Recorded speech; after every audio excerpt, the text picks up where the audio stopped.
Welcome to Barnyard Language, honest talk about running farms and raising families. We are Katie and Arlene, an Iowa sheep farmer and an Ontario dairy farmer, with 6 kids, 2 husbands, and a whole lot of chaos between us. While this is a podcast for farm families, sometimes our content isn't for the whole family. So kick off your boots, reheat your coffee, and join us for some Barnyard Language.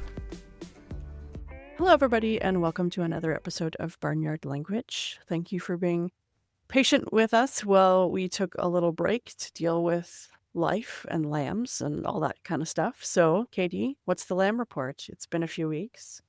I'm guessing there are more than when we last spoke.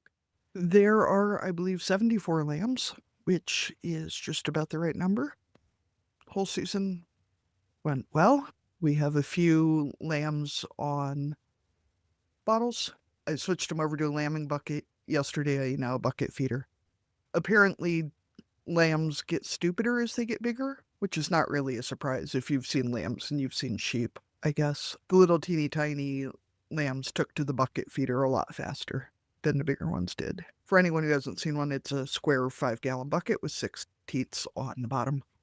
And then, so you don't have to hold bottles for all of them. You can just, dump the milk in there and everybody can eat at once, which makes it a hell of a lot faster, except when some of them are too stupid to figure it out.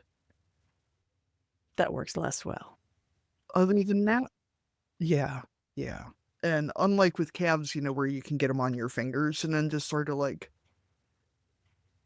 get them from your finger to the tit, lambs have really small mouths and sharp teeth. Right. Where a calf will happily just suck your fingers for 20 minutes at a crack if it can. Lambs don't. Yeah, they don't have that same tendency. Yeah, you can't even lead a lamb to anything. The minute you in any way try to coax them in any particular direction, they assume that they're dying and will start flailing. Yes, that fear sets in. No, I can't possibly. Yeah, and of course, and then, you're poking them in the eye and they're flailing around and, and meanwhile, the 2 tiny lambs have just eaten more than their body weight in milk, which is good for them, I guess.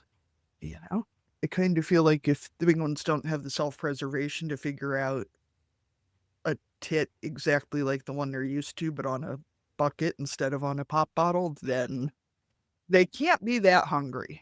Right. Yeah, slightly different form. It's literally the same thing. You would think, but, they probably are willing to starve themselves just because it's different. I mean, I love my sheep. I do.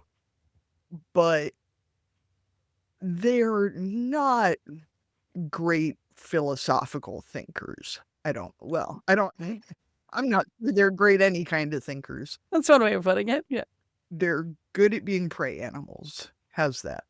Yeah, that makes sense. Yeah, they want to be part of the flock. They don't want anything to be different, right? No, they do not. They are good at the status quo.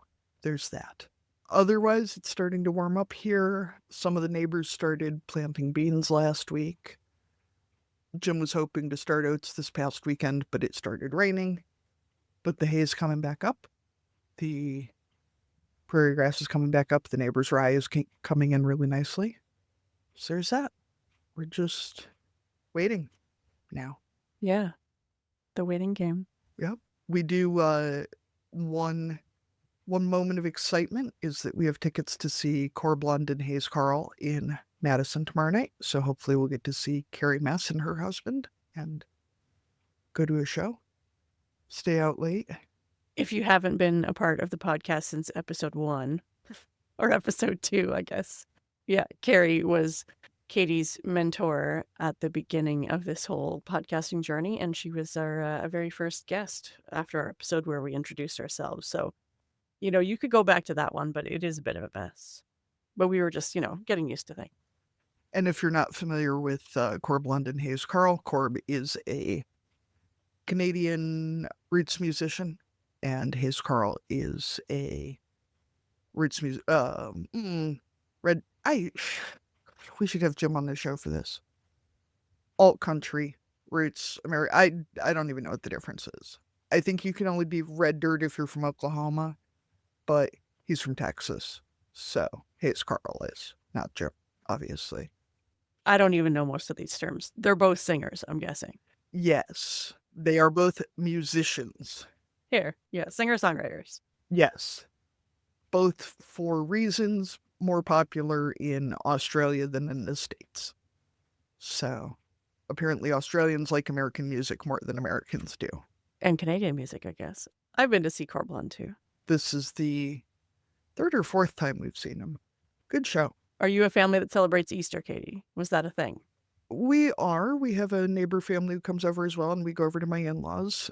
So we had a very quick egg hunt for the kids because it started raining. We ate a lot. If anyone has a better recipe for cowboy caviar than the one I found online, I'd appreciate it because this one was bland, which is kind of not the point. If you haven't had it, it's black-eyed peas and bell peppers and some sort of vinaigrette and onions and cilantro and that, and it's really, really addictive, except not the recipe that I found online because it was bland, which is gross. Other than that, really nothing has happened, which is good. Anyway, how are things at your place, Arlene? Things have been going well. It is still waiting time over here. Fields are too wet to do anything, so we don't have any field work getting done. There was one manure spreader got sent out, like cleaning out some dry manure out of a barn, which was, maybe questionable. It didn't get stuck, but after it went and did one loop around the fields, my husband did not send it back out again. So that's kind of the status of field work. Things have to wait a little bit longer. And there was quite a bit of rain over the weekend, so it's just in pause mode, but, we'll get there eventually. The rocks are not going to pick themselves, so they will wait for us. We did a few Easter things over the long weekend. We had gatherings with both sides of our family, and we reached a new stage in our family, which is kind of weird. Traditionally, I have done the Easter egg hunt on Sunday morning inside because I don't want to go outside when it's cold and rainy in Canadian spring. So yeah, Easter egg hunt is an indoor thing in our house. And, is always a wait until people get in from milking kind of situation. But this year, my teenager got invited over to a friend's place and stayed overnight. And so it was Easter morning, and I was like, oh, now what do I do? And I had said something about it, I guess, the day before. And my youngest, who is 10, and I knew we were reaching this stage, but he said, well, it doesn't matter because the Easter Bunny's not real anyway. So I guess I got my confirmation that our magic years of, all the things, the magical creatures. Now, I guess I don't know for sure if all the magical creatures are out of the question. I think the Tooth Fairy has probably gone. I guess I'll wait till Christmas time to find out whether Santa's not real as well. I imagine that probably when one goes, they all kind of are on the same page, but maybe some of them are more believable than others. I'm not really sure. So yeah, that was just kind of a different stage to be at. And so I found a point on Monday mid-morning when all the kids were actually home at the same time, because my oldest came home from university last week. And so that has been a transition too. So she's in and out of the house, and then the 17-year-old was at a friend's. And so, yeah, so it was like Monday at 10:30, and I was like, all right, everyone's in the house, go look for eggs, because I'd already purchased them. Is she done for the semester then, or is she just on a break? Yes, yeah. So she has this is her summer basically. So she's done her exams. So she's halfway through at this point. She's just finished her second year, and so yeah, she's home from now till September. She is doing a couple of summer courses to do some catching up on some things, and so I guess she's kind of a part-time student, full-time farmer. So that'll be her summer. And so, yeah, we're adjusting to life as 6 again. So I'm sure that is going to go fine. But, it's just a transition, right? For her and for us to be back in the same house again and figuring out each other's schedules and who is where and all that kind of stuff. And there's more laundry. You wouldn't think that one more person would make that much of a difference, but especially when you add in the barn stuff and the house, the regular clothes and all that kind of stuff, it's definitely adding up because she spends a lot of time in the barn. So there's a lot more coveralls. Not that I have to do it all, but it just means that the washing machine is going a lot of the time. Well, it just means that the collective laundry mountain is that much bigger. Yeah. Mountains, because I do sort. I'm not a folder. People just get their clothes. They do get their clothes kind of categorized because I know that not everybody can tell each other's apart. But yeah, the hampers are definitely overflowing these days. Yeah, it does. We should take a poll sometime of how people sort, because it cracks me up when you see, advertisements for non-farming, and they show folks sorting like dark slights and delicates. Yeah, I don't have any delicates, but I do have dark slights, manure, tractor grease, denim, like Yeah, and then, gross towels and like regular. towels with placenta on them versus towels I will still let near my face. Yes, yeah, exactly. It's something about, once a towel's been to the barn, it doesn't matter how much washed it is. It's just, Yeah, it's not coming back. Yeah, it's seen some things. yeah. I'm sure I've used towels that have been animalified, but I prefer not to know about it. Yeah, that's right. So I guess that's kind of the main stuff that's been happening in our house. Still, kind of waiting for spring. One more kid has returned, and I do think that we're just in. It hasn't quite started yet, but there's a lot of talk about show season, which is a whole season in our house, which means the showing of 4-H animals. The first 4-H dairy club meeting is tonight at our farm, and momentum is already, some heifers already got moved over to what we affectionately call the heifer hotel. So there are some show animals already starting to get picked out by various 4-H kids. I believe our count is 9 this year. 9 children or 9 cattle? Same. Each child can only show one. So that is 9 4-H members with their associated calves. And only one of those children is biologically mine because my boys are not into the showing aspect of 4-H. So yeah, so that's a lot of youths that we are going to be coordinating with this year. So that is a lot of extra youths. It is, yeah. So we actually are going to set up a meeting sometime soon with all the youths and all of their parents and just kind of discuss, how things hypothetically will go this summer and make sure everyone's clear on who's responsible for what and all of that kind of stuff. So it is an adventure for sure.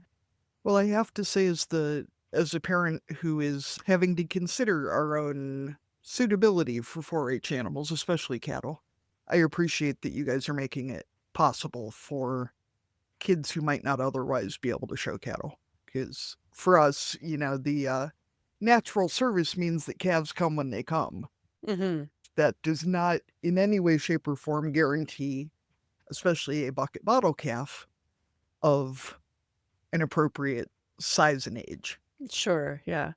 And all of our other 4-H kids, well, a couple of them are from farms that don't have dairy animals, but yeah, most of them are not on farms at all. So they don't have an option other than, maybe getting a calf and putting it in their backyard, but depending on their neighbors, that might not work out. So yeah, we are in a position to be able to help out, and it's something that my daughter and my husband really enjoy. I will say it's not that I don't enjoy it, but I don't have a lot of active participation in that side of things, but I support their love for it. So I guess that's my level of involvement most of the time. Fair enough. Yeah. We don't have to all be all in. Now, and remind me, Arlene, do you have a kid graduating this year, or is it not till next year? No, not till next year. No, we've got to pause on that for this time. So yeah, the 2 in high school are just going to move up a grade. So we've got some time to think about that yet. Yeah, we are of an age where the front of our refrigerator is covered in graduation announcements and also, first grade concert announcements. Right, yeah. Because we have friends the same age whose kids are at both stages. And some of them have kids themselves that are at both stages. That is an interesting difference I've noticed just being on different Facebook groups and stuff and being friends with you is the whole graduation announcement and graduation party scene, which is not a thing here. Like kids graduate, but You might go out for dinner with your family or something, but it's not really something that you would, like, senior pictures, all that kind of stuff is not really a thing that I have ever seen anyone do around here anyway. So it's just a different, I don't know if it's a cultural thing or where that all started, but yeah, not something that's part of our spring and summer schedule that we have to worry about. Yeah, and I wonder how much it's even an urban thing around here. Not, in the States. Or if it's a more rural thing. I guess I don't know. I don't really know anybody in a city who has children. There you go. They're certainly not of an age to graduate from anything. I don't know that many people in cities at all. So, I'm sure they're all very nice. well, I'm sure they're lovely, but I don't know what they feel about senior photos. All right, well, why don't we go ahead and introduce our guest for this week? All right, sounds good. Everyone has an origin story, but some stories hit you in the heart, and the story behind one of our past guests is totally one of those. It all started with a young kid named Kawani. Yeah, Sean, the chicken guy short of Blooming Health Farms, didn't know he'd be a chicken farmer or that he'd be teaching you how to turn your flock into a business. It began with Kawani, a kid stuck in the court system who needed a second chance. He joined Sean at Blooming Health Farms to turn his life around. One day, Sean showed Kawani how to sell fresh eggs at a local market. As Kawani started selling those eggs, Sean saw the real power in what he was doing. It wasn't just about the eggs. He was building skills and getting respect from the community. That one small act of selling eggs transformed his life. And that's how Blooming Health Farms was born. Sean saw that selling eggs could be more than food. It could be a way to help others learn business skills and build their own futures. And now, through their online community called Pimp Your Flock, Blooming Health Farms is taking this mission even further. Pimp Your Flock is a community for people who want to turn their passion for chickens into profits. You'll learn how to turn your flock into a real income source, and when you join, you're supporting Blooming Health Farms so they can help more kids like Kawani build a better future. So if you're looking for a way to turn your flock into a business and be part of something bigger, join Pimp Your Flock at pimpyourflock.com. Not only will you learn the skills to make your egg business grow, but you'll also be part of a community that's changing lives. Head over to pimpyourflock.com today and let's make an impact together, one egg at a time. Today, we are excited to be talking to Karen Versloot, who is joining us from the province of New Brunswick. So, Karen, we start all of our interviews with this same question, and this is your intro to our listeners. So we always ask, what are you growing? So for our farmers, that's usually crops and livestock, but is also things like families and businesses and all kinds of other stuff. So, Karen, what are you growing? So we have a dairy farm, so I guess we're growing animals every day, and we are also growing crops so that we can feed those animals. That's right. So being that we're a farming podcast, the people always want to know what color of cows, what kinds of crops, those kinds of things. Yeah, so we are 100% purebred Holsteins. We have been for a very long time. And as far as crops, we keep it very simple. We're mostly just growing grass, and then we buy a complete feed from our local feed mill. And there's not that many around us anymore that are not doing corn, but we haven't jumped on that bandwagon just yet. We seem to be doing okay with just feeding the cows grass. Yay, if it works for you, why mess with it, right? Karen, as a non-Canadian, non-geography major, Arlene, what is the terrain like where you are? I would say that New Brunswick is kind of unique, and actually probably all of Atlantic. We have lots of hills and dips and valleys and rivers and streams and lakes. I was recently in Alberta, and where we were driving, like, I'm just drooling over these big, huge fields. They're all in one place. I'm so jealous of that. You see that so much out in the prairies that people, all their land is right there by their farm. Some of them don't even have to go on the road. That's unheard of where we are, especially where our specific farm is. There's a few dairy farms, but there's also some grain farms, and everyone is trying to get every little piece of land they can get. So I don't have a lot of big fields. I take what I can get I just have little pieces here and there, and none of them are a square, not one. They're all different, misshaped, and when you have a farm, you just kind of make do with with what you have, right? Yeah, that's right. And when you're talking about grass, are you talking about pasturing animals as well, or just grass in terms of hay and like a grass silage? We actually do still pasture. I know it's kind of become a thing of the past, but our heifers, they're out all summer. Our dry cows, we have a specific dry cow field, and then our milking cows go out every day as well. It's their choice. We open the back gate in the morning after milking. It's up to them, but typically they run out. They love being outside. And then once it gets too hot, they come back in. Something we started, we used to leave them out day and night, but something we started a few years ago is that we kept them in at night because they weren't quite getting, we have computer feeders and they weren't quite getting all their grain. And it's also not fun looking for cows at 4 in the morning. So we decided to keep them in at night, and that's been working quite well. Yeah. Yeah, you have to think about the cows and the humans, right? When you're out trying to lure everybody back in the morning isn't always the best way to start your day. So, Karen, what is your ag background? So I don't really have much of an ag background. This won't take long to get through. I grew up in the city and, in a subdivision with my parents and my siblings. And I guess my early on exposure to agriculture was I had a friend and our moms were friends. We went to the same church, and and this friend of mine, she had a dairy farm, and it was probably a 45-minute drive from the city to get to this farm.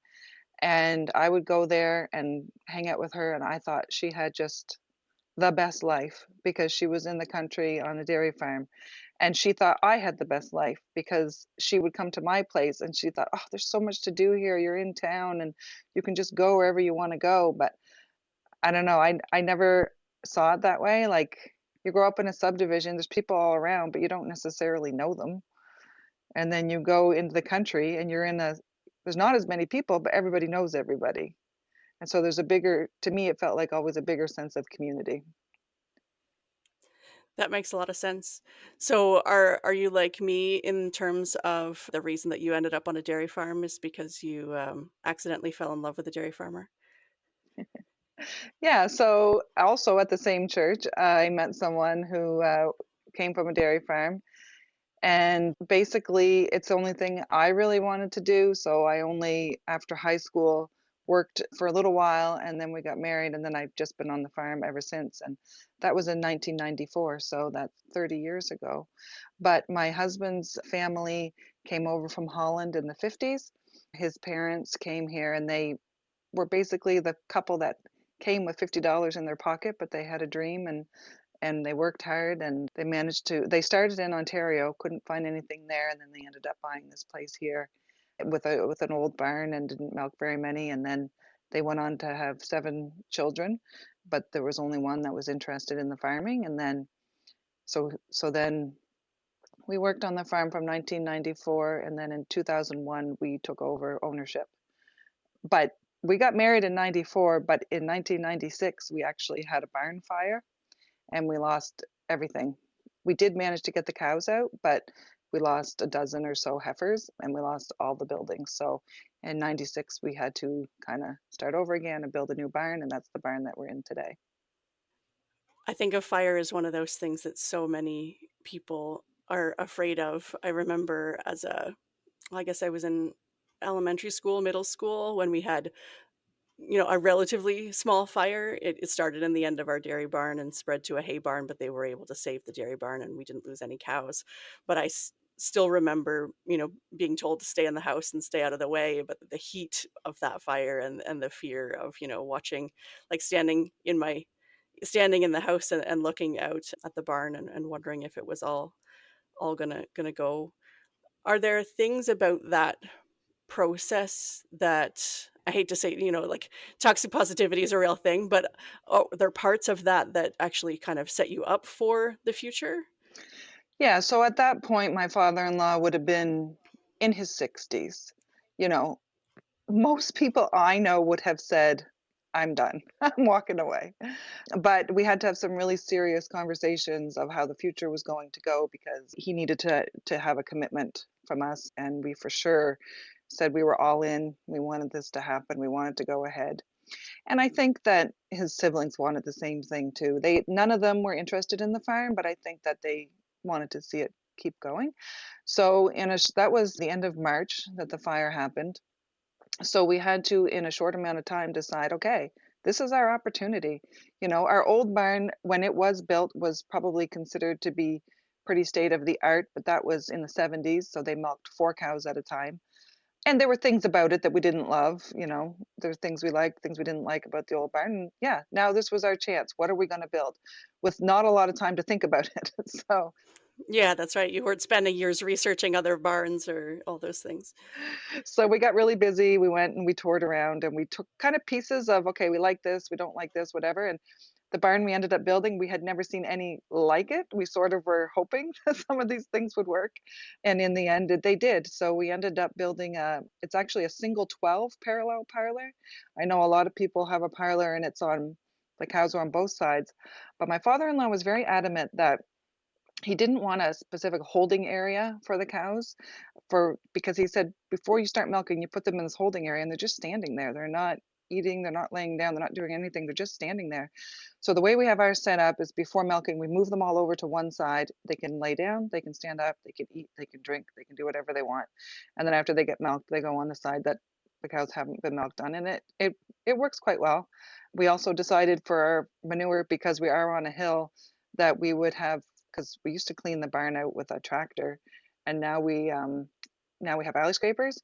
So the alley scrapers went to the end and in a pit, and we were hoping the gravity flow would work, and it did. We don't have any kind of pump or anything like that. It just flows down into the pit. So there's a few things that we're like, we hope this works, and it did. So we're really happy with it. So I have a non-dairy farmer question.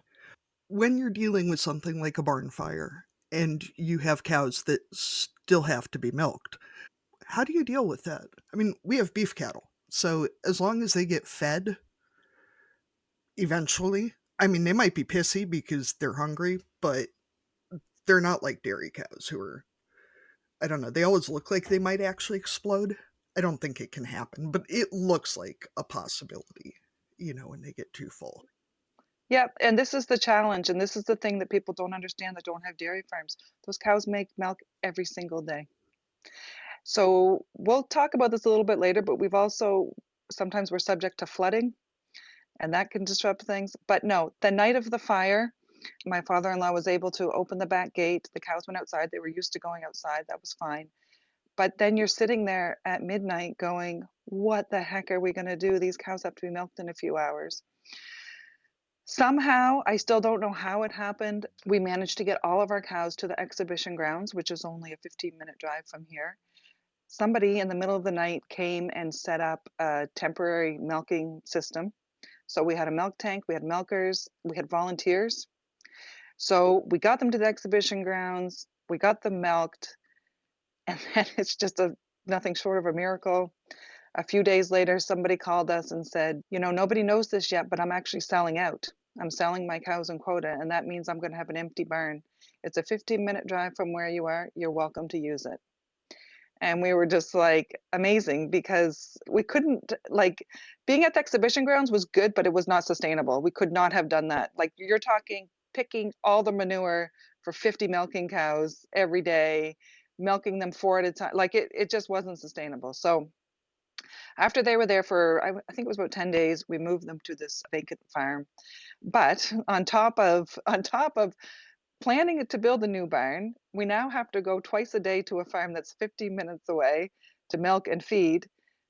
Then, soon enough, it's cropping time. So we had to make our crops for the next year. So I hope I never have to go through another summer like that. One of the saving graces, we didn't have any children yet, but it was insane. It was very long days, and it was exhausting, and the barn didn't always go as planned when it came to building, as you can imagine. So it was a long summer, but we got through it. I hadn't really considered the manure aspect of it as well if you're having to take them somewhere that's not set up to have cows. I know folks here who've had barn fires and 5 cows go to one neighbor and 5 cows go to another neighbor and that sort of thing. But, not only that they have to be milked, but that milk is also your family income. So it's not like you can dump it either, and that building a new barn, especially a dairy barn, with all the equipment and everything, isn't a week-long process. You're looking at a lot of time and a lot of money. and a lot of people to line up to make that happen. The one thing that is possible here too, Katie, is that you can, in that type of situation, if you were sending your cows to other places, you can also rent out your quota. And so in an emergency type situation, so you still get some of that income and other people can use your quota while you're not, especially in a case where maybe someone has lost animals and or decides to kind of start over once they rebuild. That is an option that's out there for within our system. Yeah, I mean, I guess here you just hope you can figure out what chunk of the milk check is yours and then figure out what you owe them for the extra work and then hope for the best. And I don't know if we could have done that. I guess this barn came available to us, so we never even considered any other options of asking anyone if they want to take some extra cows. And we just said, okay, let's just do this. We don't have to bother anyone. We can do it ourselves. And I'm pretty sure we moved in, it was the beginning of November. It was, I don't know the exact date, but it was like, which at the time felt like forever. But looking back now, I'm like, wow, we actually did really well to get in that amount of time. Yeah, from March to November, that's really pretty quick, and to get everything lined up and the builder and all the equipment and all that kind of stuff. One thing I forgot to ask at the beginning is how old are your kids now? So my youngest is 19, and then my next one is 21, and then Austin is 24, but he's going to be 25 really soon. Josie's 26, but she'll be 27 this summer. So one of the reasons that I had you on the podcast was to talk about what happened a few years later. And this is kind of a hard question to ask in a delicate way. So I will just ask you if you want to just continue to tell us the story of your family and your farm and what happened in the years between then and now, which is, a few years, like you said. But yeah, you tell it in the way that you feel is right. And we'll jump in with questions every now and then. Yeah, so then yeah, we got through the fire. We were in the barn. Our first one was born in 98, then we had one in 2000. Then we moved on to the farm because we lived off farm at first. And then we moved into the farmhouse. My in-laws built a house. They built a house across the road. We decided that, it was time that we do the succession planning. And I don't know, but I'm going to say that my father-in-law must have been in his early 70s by this time. And then we had one in 2000. Hannah was born in 2003. Alex was born in 2005. And then in 2010, so yeah, my husband and I were the sole owners of the farm at this point. My in-laws moved off, but my father-in-law was still coming every day to check up on us. And then in July of 2010, my husband went with a couple of friends to what was actually the Quebec Holstein picnic. And it was a kind of a last minute trip. They didn't think that they would be able to go, but at the last minute they said, let's just do it. Let's just go to this picnic and go to this cow sale.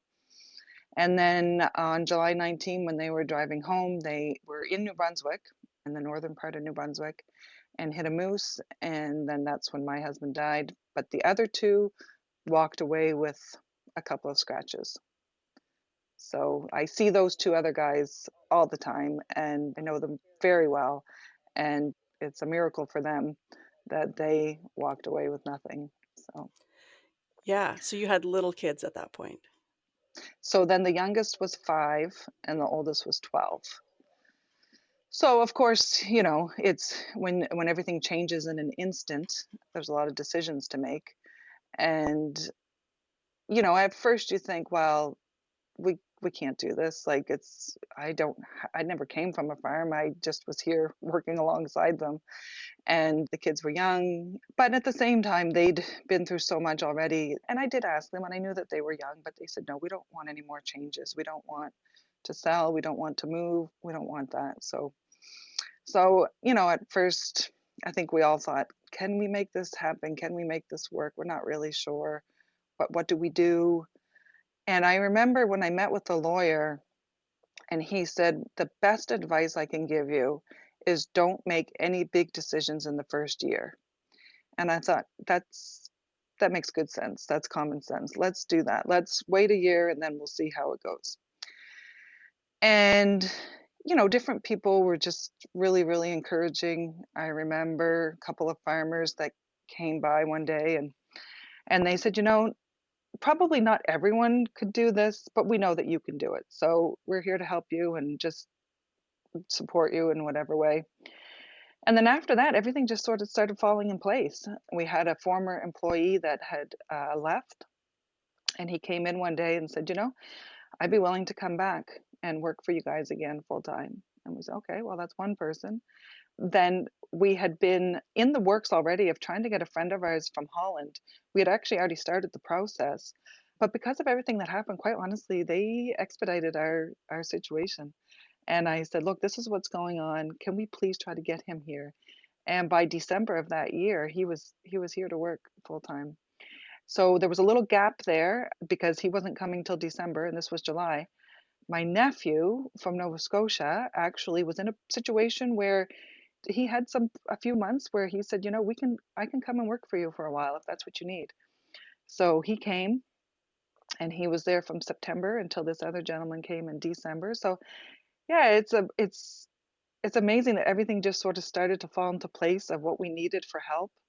And the kids all had to take in, they had to do, as they got older, they had to do their share on the farm for sure. There's definitely lots of times that they went straight from the school bus to the barn because otherwise I said, I'm here, if it's the time that we're cropping or we're busy doing other things, I was the only one in the barn. So they definitely had to pull up their socks. But I said, if you guys want this, then you got to work for it too, right? So they were always more than willing to pitch in and yeah, make it happen.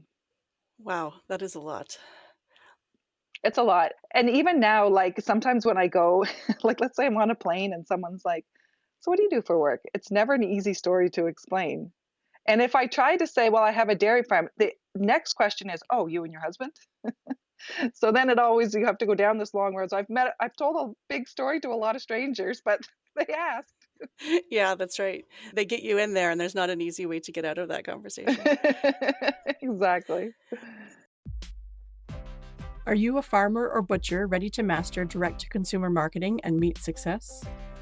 The team at ChopLocal is standing by ready to help. Sell your meat on the ChopLocal marketplace. Check out all the free meat marketing educational resources at ChopLocal University. Hire the team to help you out or tune into their new podcast called Meat Success. And remember, there's more than one recipe for meat success. Let us help you fine-tune yours today at ChopLocalUniversity.com. So you said about not making any big decisions in the first year, and yet it feels like when you're on a farm, you're making decisions, big decisions, all the time.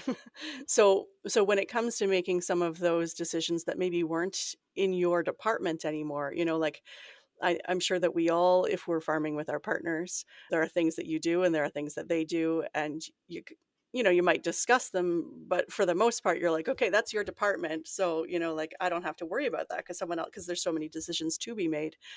So when you approached kind of those first sets of decisions, whether it was cropping or breeding decisions or those types of things, who were the people that you leaned on and got help with to make those choices? Yeah, that's exactly right. You kind of tend to have your thing that you do and your spouse does and whatever. But now we're in a situation where I'm the sole owner. Yes, I do have people that are working for me, but it comes all down on my shoulders, right? So I'm fortunate to have some family in the Versloot family. I have a couple of in-laws that are also farmers. And quite often I could rely on them and say, hey, I'm thinking of this or this. What do you think? And kind of bounce ideas off of them. I've always felt that in farming, you see farms that are a little more successful than others, let's put it that way. So why not go to those people for the advice, right? Like, and some farms they excel in these areas, but not as much in this area. So like if you see this farm, you're like, wow, you guys are really excelling in this area. That's where I want to go for advice and talk to those people to see what are they doing, how are they doing it. So and also the two guys, so for quite a few years we had those two guys were there. One of them was the one that came from Holland stayed until 2017, and then the other one stayed until 2020, and then they both decided to move on. But they were pretty dedicated to the job, and it's like they treated it like their own, and they put a lot into it to help make the right decisions. But yeah, it's not always easy because sometimes they have a different idea than what I have, and I got to be bad cop sometimes, but we made it work. Yeah, that's right. What about when it came to the fact that you were also still raising young children at that point? Who were the people that, I mean, you needed to kind of pull in to help you with the parenting and childcare side of things? Yeah, so I have some really, really close friends that were also had young children. They were also raising their families, so they were a big help. So the obviously I have my immediate family, my siblings and parents are here. The Versloot family was, I was always going to be close with them. So they were always a big help. So and then I had my friend circle, and then on top of that, so we belong to the Fredericton Christian Reformed Church, and it's not a big church, but like we all know each other, and it's like an extension of your family. So they also were a pretty big help in, yeah, just getting the things done that needed to be done. But when, I was 35 years old. So when you're 35 years old and you have four children and 200 head of cattle, it's a fairly large responsibility, but we took it day by day, week by week, month by month, and year by year. And like I said, that was in 2010, and now this is 15 years later, which is like hard to believe that this much time has gone by, but you just take it one day at a time. This is really bringing up some things I've asked my husband for that I realize he has not done. Like what Arlene was saying about the division of responsibility, that I know a fair amount about the livestock, but I have a pretty good idea what goes in our feed, but not the ratios for the feed or, any of the equipment side of things. What are some of the things you wish you'd had in place before? Besides, wills and life insurance, obviously, tremendously important. But the farm just brings its own whole separate set of things to know about. So I'm wondering what else you wish you had had in place or conversations you had had, looking back at the benefit of experience. Yeah, and yeah. So for anyone that's listening, a will, just have it because it's just going to make your life so much easier. And at that point in our lives, yeah, I mean, we had the farm and we had kids and stuff, but it was sort of basic. It just said if one of us, whoever dies first, the everything would go to the other person. I tell you, you take that to the bank, you take it, and now you're going to think this is weird, but even air miles, they wouldn't let me cash in my air miles without seeing the death certificate and the will because they were in his name.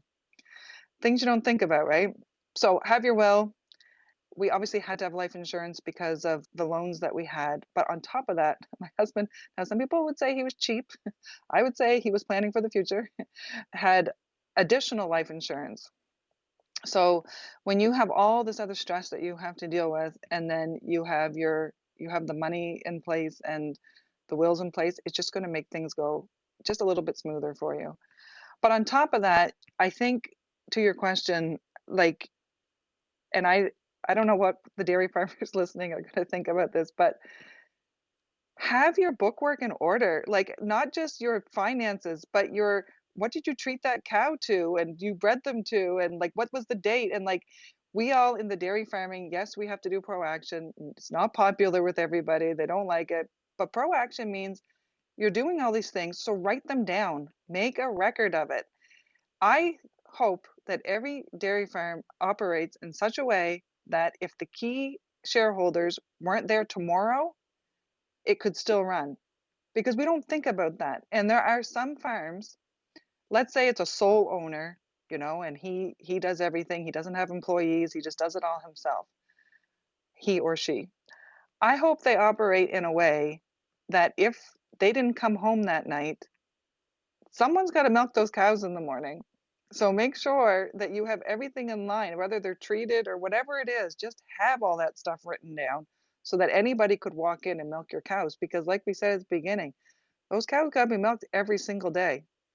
And regardless of what happens, right? So have all that stuff in order. I think, too, as someone who's less involved on the livestock end of things now, just because I'm working full time, we have little kids, all that. If you're keeping records anyway, keep records of things like which one's the crazy bitch. Because, if some rando is just going to walk in. It's just going to make their life easier if they know that number 23 is the one who needs her head scratched, and this one is the one that, I mean, we have beef cattle, so they're different, but, will jump gates and is just a holy terror occasionally. You know, just that sort of, seems like anything you can record that would make someone else's life easier. Yeah, and I think people should, unfortunately, they should have it a little bit in the back of their mind that, I gotta have this stuff in place just in case I don't come back one day, right? No one thinks it's gonna happen to them. Nobody. And I knew we had some sort of a life insurance policy somewhere, but I never ever really paid any attention to any of that, thinking we'll never have to use that. I think too, the way you talked about, that your succession had been finalized and had gone through, but all of those discussions, with in-laws, not that anyone's was in-laws necessarily want to, screw them over. But, if things were not clear, then you never know what decisions might get made out from under you if, if everything wasn't clear and who was responsible for what. And, when there are especially, extended families involved, sometimes, if those things hadn't been clarified, then you don't know what decisions might end up having been made or who else might be involved in what ended up being your decision. But you might end up having other people who would have a voice that maybe weren't involved in the running of the farm day to day. Well, that's exactly it. And you hear it all too often because when you're running dairy farms, you're talking about a lot of dollars. It just is what it is. There's a lot of money involved with the animals and the land and the quota and the buildings. It's a lot. So in the Versloot family, there's 7 children, and there were 4 boys. So three of the boys are engineers. And ironically, 2 of the daughters married dairy farmers and have absolutely no interest in dairy farming. But I will say that through all of that, I never ever felt any of my in-laws thinking, "Oh, we need to have a piece of that pie." You know what I mean? Like they knew from day one that it wasn't what they wanted to do. We purchased the farm from my father-in-law, and they never ever, I never ever felt that they were like, "Hey, this isn't fair. Why are you, getting this? Where's my piece?" They never ever, they were always very supportive of me and the farm, and very much like, you do you. Like if you want to keep it, keep it, and if you don't, you don't. It's 100% your decision. And we did have, my husband and I did have that conversation because it's a little terrifying, right? When you think, well, what if? What if you don't come home one day? What if? What if? And I always asked him, what do you want me to do? And he said, I'm not going to be here. So you're going to have to make your decision. If you want to keep the farm going, that's up to you. I can't tell you what to do. Right, which is almost scarier than being. That's, oh no, that's on my shoulders. You talked about it a little bit already, but over the years, how did you integrate your kids into farm life, but also make sure that they were able to pursue what they were interested in? Because we know that, chances are not all of our kids are going to want to come home to farm. Maybe none of them will. But how did you kind of foster that in them? And where are they now in terms of, do you have any farmers in the crowd, or does the farm go to someone else? So I guess I early on thought, okay, I want this to be an option for them if they do want a farm. Because if I sell the farm, it's not going to be an option for them anymore. It's getting almost impossible to start your own farm. So even though I wanted to be an option for them, I didn't want them to feel pressured that they had to take it over. So as they were younger, I always thought, okay, I really feel as a parent, you want to watch your kids figure out where their passions are, right? Help them in those areas so they can find out what they're passionate about and help them pursue it. So when they were younger, they were in 4-H forever. All of them were always in 4-H. They were involved in different programs at our church. They were in different like piano, drum lessons, that sort of thing.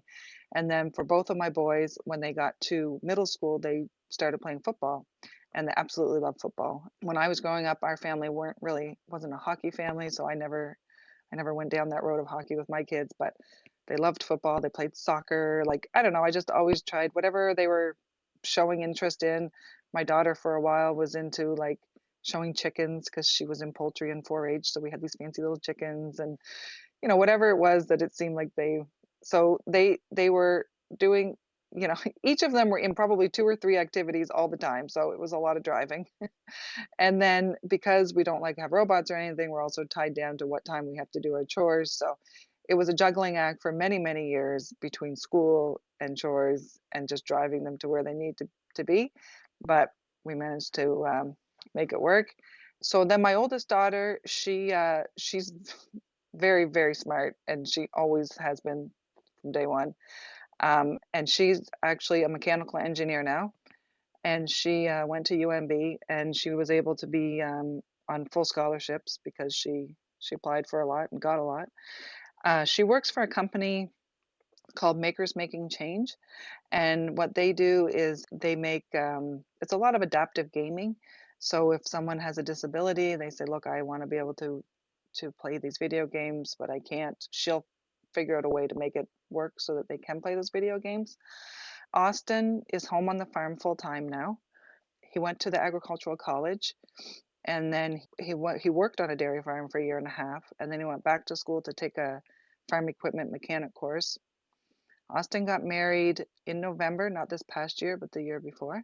So his wife, they actually live in my in-laws' house, which is across the road, and his wife works for the Soil and Crop Association, but she comes from a dairy farm in Ontario, and she's used to the dairy farm life, right? And she's very supportive of that. And when it's Austin's weekend to work, she's quite often there helping him. And then Hannah is a nursing student. She actually just got done her last rotation. She's going to graduate here in a few weeks. So she still lives at home, and yeah, she really enjoys the nursing. So that's good. We need nurses. And Alex, the youngest, always since middle school said he was going to go into computer science. That was always the plan.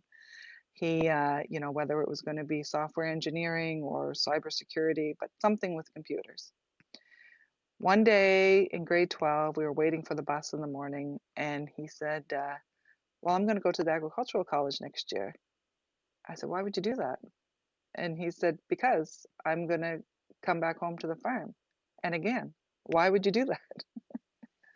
And then I was so then I was sort of trying to talk him out of it. I'm like, "But you can have a good job as computer science, and you can have every weekend off, and you can make good money." And he goes, "No, I decided I don't want to be stuck in an office for the rest of my life, and I want to be on the farm."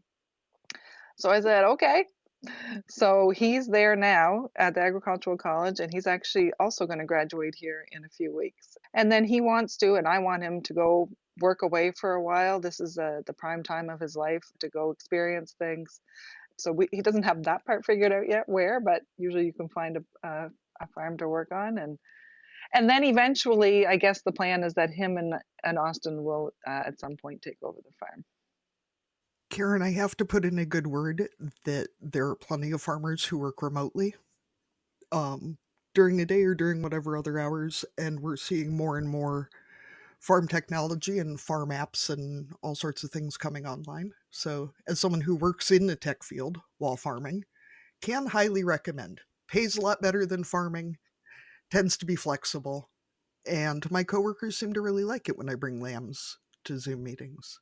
So, you know, it's been incredible with the rise of remote work to see how many folks are being able to do two things. I mean, not necessarily being able to dairy at the same scale, but getting the reliability of an off-farm job without having to actually leave the farm has been really nice. So you've got one at home. What is it like? I mean, I'm at the stage where I've got teenagers and a university student who come home in the summertime. But what is it like working day to day with one of your kids? Do you still feel like a mom when you're in the barn? It's good. It's well, I mean, that's always going to be there, right? And that's why I really encouraged Austin to work away from home. I thought you can't just always work for your mom because she's sometimes a little too soft.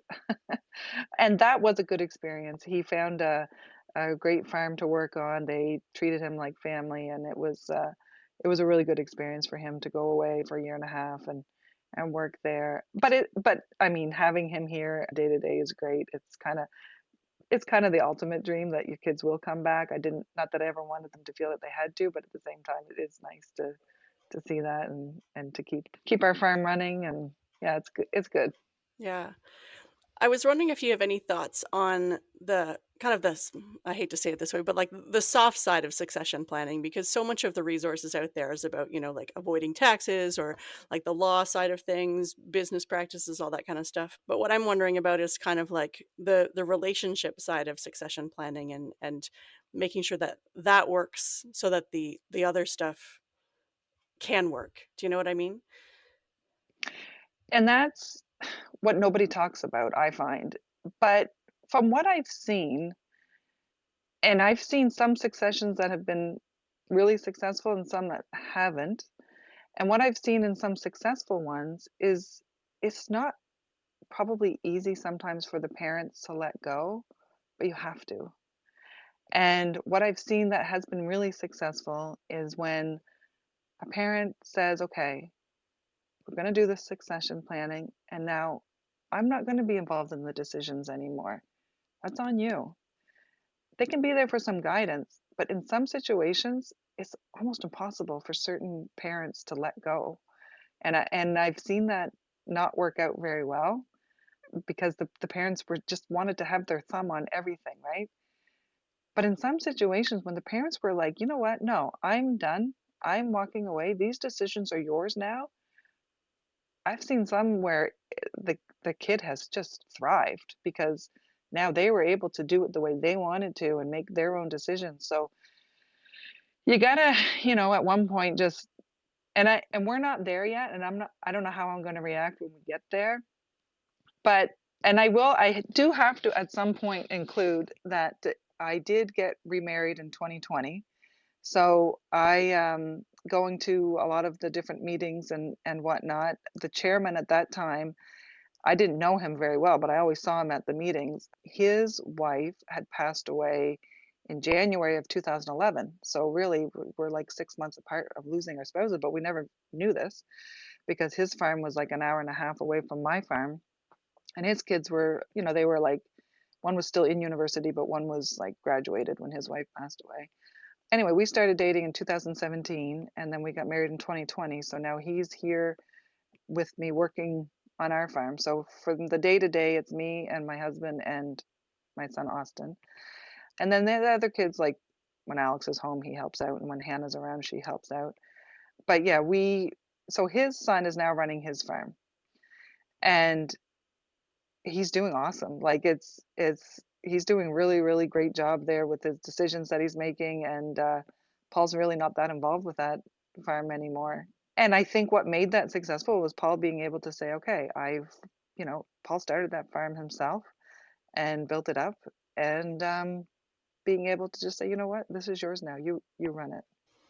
And I think there's probably steps along the way too, right? Where you could be like, okay, like this season, like you start taking over the cropping side of things and, like those decisions are yours and let me know if you need help. And it doesn't have to be like a one day where you just, you step out and they step in. I'm sure there's elements of where you can make that transition, in terms of where their interests are, or where your interests are, and start to give up some of those decisions, in a more gradual way, if that works for you as a family too.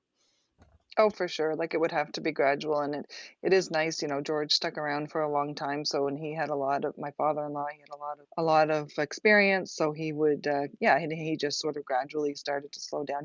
He actually was driving tractor until he was 85 years old, and then finally one day he knew he just couldn't do it anymore, and he lived to be 90. Yeah, farmers don't really like to retire. No. So do you have any, I think we've kind of already talked about some of it, but any other parenting advice that you would want to share with another farm parent that you've kind of learned along the way, or that someone shared with you at some point that stuck with you? I just really think that you have to have a relationship with your children. You see different family dynamics, you see different kids and parents, and like Yeah, parenting is one of those things where it's like, yeah, you got to be the disciplined person, but you got to also have a relationship with your kids, spend time with them and play games with them and do fun things with them too, right? So, and in farming, it's really, really difficult to find that balance because there's no two ways about it. The work's got to get done, right? But yet at the same time, it's important to take some time as a family and build relationships and just hang out, as people. So, I don't know. I guess I like to think my kids turned out pretty good, but I'm not sure if I know how that exactly happened. Yeah, I think that's the goal, right? Is to raise people that we enjoy hanging out with once they're adults, right? So then that's the goal for me anyway. So now you, like you mentioned, you got married in 2020, so you have kind of an older blended family. How does that work? Do you try and integrate those two families together in terms of, like there's some distance and age gap, and that they didn't grow up together, but how do you integrate a blended family kind of a little bit later when the kids are older? Yeah, and it's difficult because we have a farm and they have a farm, so we're both working around our milking schedules with an hour and a half in between, Yeah, that's right, and some distance between. Yeah, yeah, you can meet for like a late breakfast, early lunch, and then everyone head back for chores. pretty much. But no, I mean, we do try on special occasions to see them, and they either come here or we go there. But no, it's rare that all of us are under one roof. It's too difficult. But Paul's daughter, she actually moved to Fredericton not that long ago, so she is a lot closer. But it's his son and wife, and they have two small children that are now getting busy because they're getting involved in things. So yeah, it'd be nicer if we could see each other a little more often. But or sometimes Paul will go if he has to go to a meeting in Sussex, then he'll go visit them and keep in touch with them. And yeah, no, it's it's challenging. 6 kids.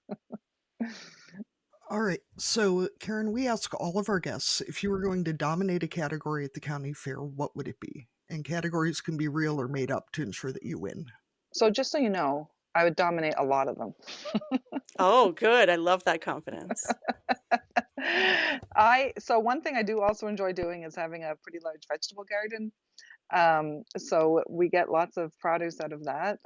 So maybe I could enter in some of those. But then what I started doing a few years ago is a lot of canning in the fall. So I make all kinds of salsa and tomato sauce and relish and pickles and all kinds of things. So, but on top of that, I also really enjoy baking, and I've been a baker from ever since I was a kid. So I feel like I could enter quite a few of those categories, I think. Yeah, maybe the all-around top score or something like that in the culinary division.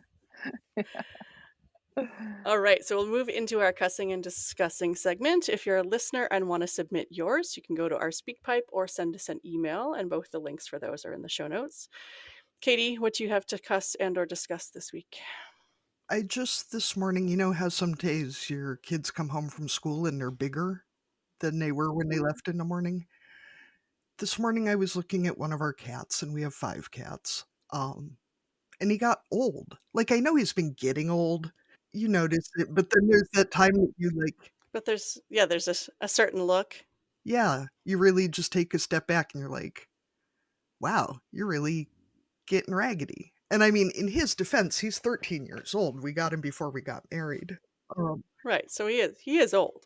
yeah, yeah. And he is the cat who has been gone for months at a time during the summer, wandering the prairie around our farm. And, I assume probably killing coyotes and God knows. God knows. Our cat might be a CIA agent or something. I don't know. He ate a box of rat poison, 2 or 3 years ago now, and survived it. Like, he's that animal. So somehow in my head it meant that he wouldn't get old.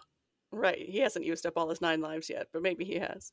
He's probably at 16 or 17 lives by now, I would imagine. But just this morning I saw him in the bathroom, and he's got raggedy old cat fur, and he sneezes, and his eyes are gross, and he's losing weight, and he can't retract his claws all the way, and he's still happy. He's not in any pain. He's not unhealthy in any particular way, but he's old, and it just Oh, I wasn't ready for it at 6 o'clock this morning, let's just put it that way. So then I tried to snuggle with him, but he's never been a real snuggly cat, and now he's sneezing and bony and can't retract his claws, Right, yes, like, what's up with this? and he abandoned me almost immediately for a bowl that one of the kids had left out. So, but I tried. Karen, what do you have to cuss and discuss? So, do you want to hear my latest pet peeve? Yes. Yes, absolutely. So, I'm on the Hosting Canada board of directors, and I do a little bit of traveling with them. And so I'm in and out of airports. My number one peeve lately, you're sitting in the airport and you're waiting for them to call, and they say, okay, we're going to start boarding flight, whatever. Could everyone in zone 1 please stand? And immediately everybody stands. So all those people that are in zone 2, 3, 4, 5, 6 are at the front of the line. And then these other people are like, well, wait a second, I'm in zone 1. Like, where am I supposed to go? And then they're all going, I'm following the instructions. Yeah. yeah, and then all those guys are like, "Oh no, I'm not in zone 1. It's okay. I'm just going to stand right here in the bloody way, and you guys have to walk around me." And what are all the zones about? Like, if I was in charge, zone 1 would be everyone at the back of the plane or everyone at a window. Exactly. Like, let's do this in an orderly fashion. Yeah, get everyone to the back so we don't have to, walk past everyone else who's trying to stuff their luggage up there. The last people on the plane would be the ones in first class so that we don't have to all walk by them. But no, those people go on first. Yeah, exactly. And I was on a recent flight where I guess it was a slightly older plane and the carry-ons didn't really fit. So so then everyone's, like jamming their carry-ons that are regulation size, but this plane was not built in the time when those bags fit. So then yeah, it takes all that much longer for everyone. And every flight I've been on recently, they are now gate checking all the bags because they charge for carry on or charge for check bags. So no one wants to check bags anymore. And then they're just gathering up at a later point. Like, why not just let us check our bags and then we wouldn't have this problem? What I find enraging about that is when you're the idiot who pays for a checked bag and then they gate check everybody's bags. And you're like, cool, enjoy that extra $35, jerks. Well, and then sometimes you land and the stewardess will say, okay, we are a little bit late. There are some people with really tight connecting flights. Please let those people stand. But do they? No, everybody stands. I get so frustrated in the airport. Yeah. Oh, well, I only have 3 hours to fit in lunch and a bathroom break. Yeah, exactly.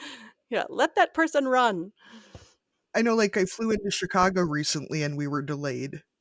And they were, and I was still just sitting there and people kept kind of looking at me like, do you need to get out? And I kept saying, I don't have a connection. Like, this is my destination. And like, O'Hare's a big airport, and people just seem so shocked that you would let other people go ahead of you just because they have someplace they have to be. And it's, a mile away across the airport and through customs. You're like, just go for it, dude. Like, I'm happy sitting here. It's every man for themselves when it comes to an airport, and I don't know why. Like, we are really nice, usually Canadians and friendly, but when you get them on an airplane, they're a different person. I don't know what it is. It's like a weird cage match situation, but in an airplane. Yeah, because you kind of rush on to get in there and then be jammed in like sardines, but then you also really want to get off because yeah, you're done with it once you land. Arlene, what do you have to cuss and discuss today? So I guess my discuss today is that this has just been a really good reminder that my husband and I need to sit down and, review some things, make sure we've got the passwords. I know you're not supposed to write them down, but let's be honest, know where the passwords are, review some paperwork and really just take a look at things. And I think even, kind of maybe even have a discussion about some of the roles and responsibilities that we have officially or unofficially taken on and whether those are things that maybe we should share more often because you start to kind of take over and assume, oh well, this is my job. But yeah, and not just on the farm side, on the family side of things too, right? Like to make sure that everybody knows, like, who to contact if your kid's not going to be at school, or if an emergency comes up on the family side of things, that there's other admin on the family side too, that we need to make sure that we're sharing. And as always, make sure your wills are up to date.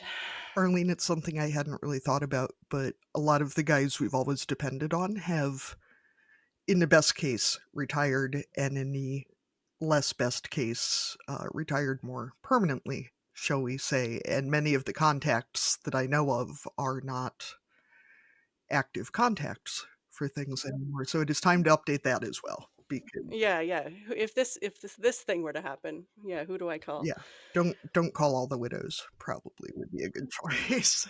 Yeah, that's true. They might be able to help you too. Yeah, maybe. So thank you so much, Karen, for joining us today and for sharing your story. If people wanted to reach out and get in touch with you, are you active online, or what would you suggest? I'm on Facebook, but if people want to reach out to Karen Versloot on there, that's more than welcome to do that. I guess, yeah, there's so many things that you think, oh, that'll never happen to me. So our barn fire, your spouse passing away. Like I was saying earlier, we're in a flood zone. So sometimes our barn is always okay. We're up on a hill, but it's access to the barn. So in 2018 and 19 were really bad flood years, and we had 10 days in 2018 that you couldn't access the farm, and 7 days in 2019. So all those things, dairy farming can be challenging enough, but when you get these curveballs thrown at you, it can make it even more challenging. But like I said, if you just do it. You just do what you need to do, and you just get through it. Yeah. Thank you so much. It was really good to have this conversation. You are very welcome. Thank you for joining us on Barnyard Language. If you enjoy the show, please support us on Patreon with a donation. Big thanks go out to our show editor, Krista Paffrath at the Rural Podcast Network. Please rate and review the podcast wherever you listen, and follow the show so you never miss an episode. If you want to connect with other farming families, join the private Barnyard Language Facebook group. We are always in search of future guests for the podcast. If you or someone you know would like to chat with us, get in touch.